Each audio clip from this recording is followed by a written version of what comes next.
What the heck is this? If you watched my last video, you're probably already guessing that it's a fresh new disaster. But that isn't true. Yet. What it is a fresh old disaster. It's a half-broken, too complicated, out-of-control project that I started almost a year ago that's an elaborate joke about my husband. I'm not sure I like it yet, but I have to finish it because mocking him is my love language.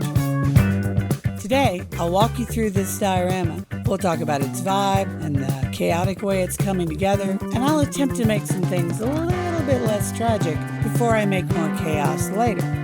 The title of this diorama is Hyperfocus. Hi, I'm Jane, and I don't know what the heck I'm doing.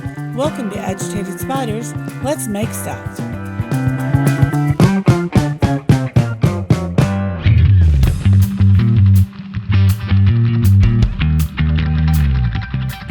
Yeah, so I've been working on this for about 11 months, which in YouTube years is approximately 5 nerdfightarias.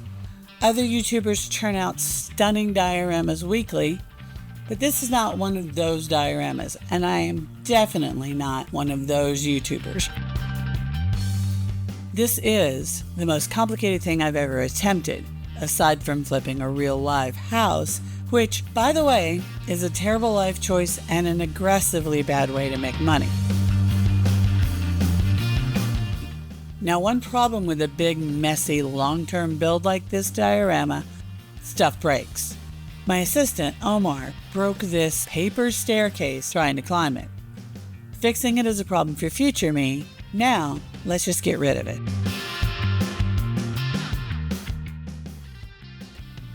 Some of the choices I've made were just crap. The current wallpaper is one of those.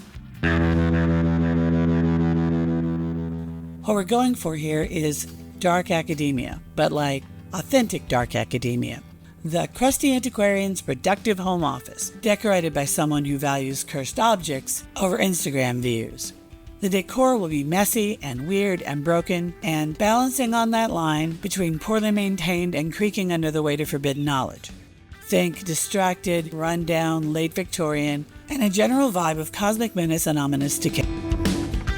It's a library filled with forgotten tomes, scribbled notebooks, and soon, one of those cool bookcase letters. I don't make the rules. The thing to remember here is that the library is where the protagonist keeps his full-strength crazy.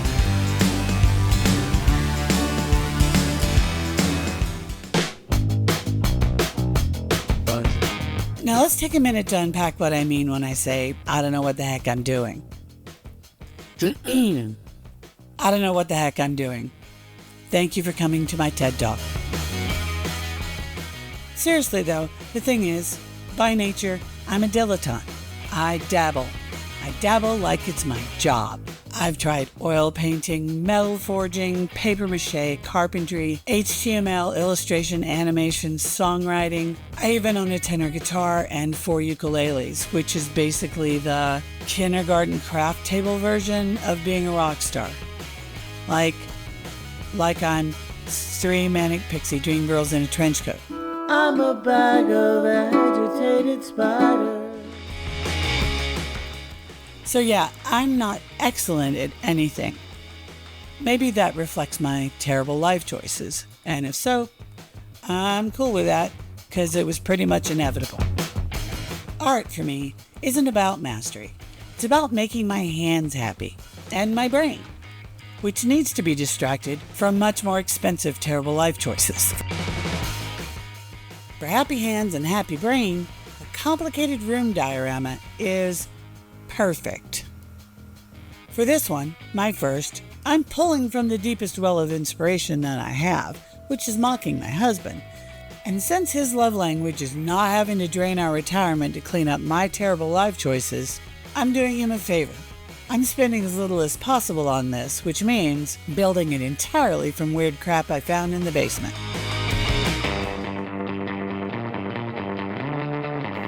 Some quick background. Just as this project began, a couple of bad things emerged in the world that were surprisingly not due to my terrible life choices.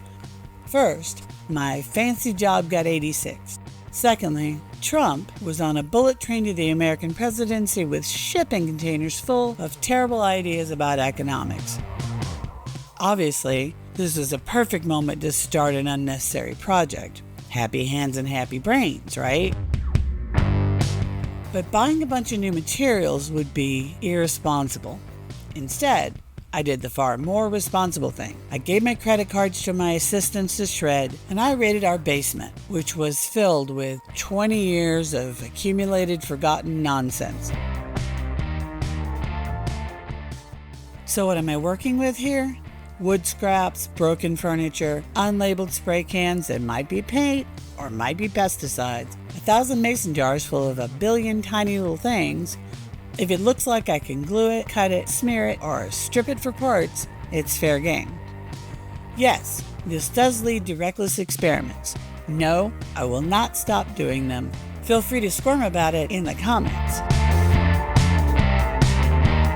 That big brain happy that comes from this diorama is primarily the dopamine hit I get from problem solving. And this project is a problem factory. Problems with scale, structural engineering, color planning, and my questionable skills. Also, problems that I create, because while I'm a planner for a living, I prefer not to let planning poison my free time. So I get problems like blowing a scale equation and then spending a week figuring out how to make that work. And finally, problems caused by cursed supplies, like the sticky monster debacle from my last video, and more. Here, I've laid down a base using interior wall paint that I got from the basement that I've used before on our actual wall, so I trust it. And I'm adding some shading that might be soot, or it might be nicotine, or just a general sense of foreboding oozing from the cracks. Now I'm adding some details that I hope will look like custom cursed embossing on Victorian wallpaper. That should add a faded aristocracy vibe and some ambient woo. And while I'm doing that, let's talk about the protagonist. He, like my husband, is an author of cosmic horror, like Lovecraft or Campbell or a bunch of other guys whose names I don't remember. He is too tall, brilliant, broody, spicy, and hopelessly distracted. Unlike my husband, however, the protagonist has access to arcane knowledge, ancient workings, and eldritch methods. Therefore, when he's in hyperfocus, there's a non-zero chance he might actually summon something. I mean, this diorama is called hyperfocus for a reason. What he might summon, or how badly it breaks the fabric of time and space, is something we'll discover together in some future video, though you might see some clues here if you know what to look for. While I'm cleaning up the walls, I also need to address the curtains. I wasn't ever happy with the color, but I am exceptionally proud of how they're built. They're made of paper towels and wood glue. It was super fun. Now that it's a basic color that somewhat matches the room, I'll add little shading and stains and whatever to give them the look of curtains that haven't been touched in 100 years.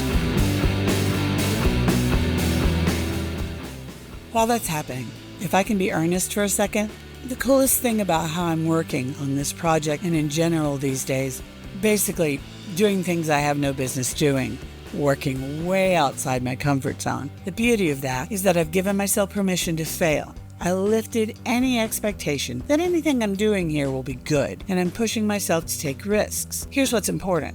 The vulnerability that comes from taking risks, that's learning fuel. And learning by doing is big dopamine for me. Another layer of cool is that I don't have a time limit, and I can choose to go back and redo things that I did badly months ago using the new skills I've learned. And that's like exponential dopamine. And that's what I've done here by fixing the wallpaper and the curtains. So now I'm gonna look at the results and take a big old hit off that dopamine pipe.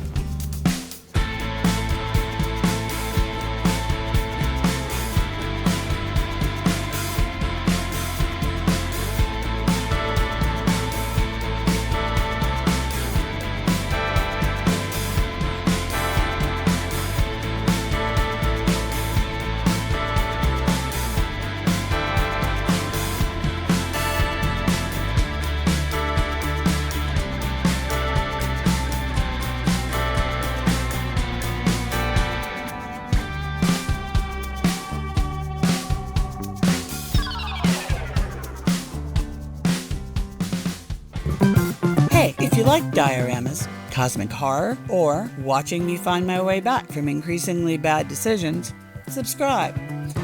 If you want to buffer your sanity loss, offer a blood sacrifice to the algorithm gods with the like button. If I'm making you squirm too much and you know someone who can handle it, share this video with them.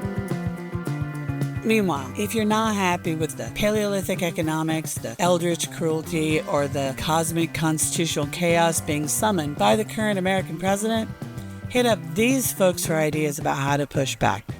I'll leave those links in the description. Now, go make stuff. I'm a bag of agitated spiders.